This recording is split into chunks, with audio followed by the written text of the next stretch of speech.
الرحمن الرحیم۔ نبی اکرم صلی اللہ تعالیٰ علیہ وسلم اپنی امت کو کبھی نہیں بھولے۔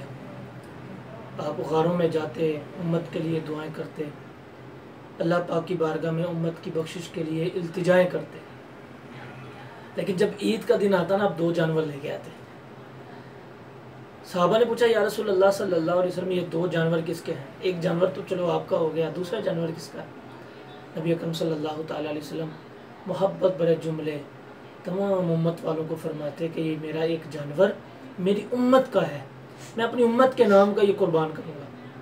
امتیوں کو ذرا تھوڑا سا فکر ہونی چاہیے، جو صاحب ثروت لوگ ہیں، جو اپنا واجب ادا کرنے کے علاوہ بھی قربانی کر سکتے ہیں، میں ان سے گزارش کرتا ہوں کہ دیکھیں آپ اللہ کے رسول صلی اللہ علیہ وسلم کے نام کا بھی ایک جانور یا ایک حصہ ضرور قربان کریں، آپ کو بڑا ہی سکون ملے گا، خوش ہو جائیں گے، آپ دل میں اطمینان آ جائے گا کہ میں نے رسول اللہ کے نام کا جو ہے نا وہ جانور قربان کیا ہے۔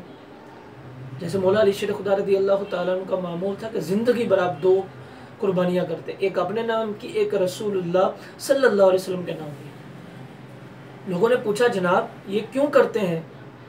ارشاد فرمایا کہ نبی اکرم صلی اللہ علیہ وسلم نے خود مجھے یہ حکم ارشاد فرمایا ہے، تو آپ اندازہ کر لیں، ضرور بضرور یہ عمل کریں۔ اللہ کریم مجھے بھی آپ کو بھی عمل کرنے کی توفیق عطا فرمائے۔